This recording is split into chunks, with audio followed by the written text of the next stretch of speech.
जिस स्टार ने टारगेट किया था ना, उस स्टार से तो गले मिल लिया हो। जिसने टारगेट, मैंने तो टारगेट नहीं किया कभी भी। मैं तो उस स्टार के वीडियो को अपलोड किया था, लेकिन वहां पे फट गई थी क्या? वहां पे फट गई।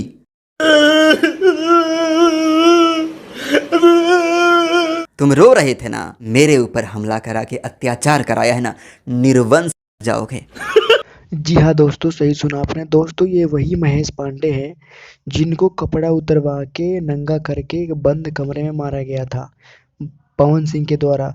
दोस्तों पवन सिंह ने महेश पांडे को बहुत मारा पीटा था और कमरे में बंद करके कपड़ा उतारा था, क्योंकि ये महेश पांडे वही महेश पांडे हैं जो खेसारी लाल के लिए वीडियो बनाते हैं। खेसारी लाल के यूट्यूबर हैं और इनको पकड़ के इनको बंधक बना के इनसे बुलवाया गया था कि बोलो कि भोजपुरी इंडस्ट्री के सबसे बड़ा स्टार पवन सिंह है। ये इनको बुलवाया गया था इनके ऊपर बंदूक तान के। दोस्तों ये गलत बात है। आप क्या कहना चाहेंगे महेश पांडे के बारे में? प्लीज़ हमें कमेंट करके ज़रूर बताएं। अगर वीडियो अच्छी लगे तो लाइक सब्सक्राइब ज़रूर करें। Thank you.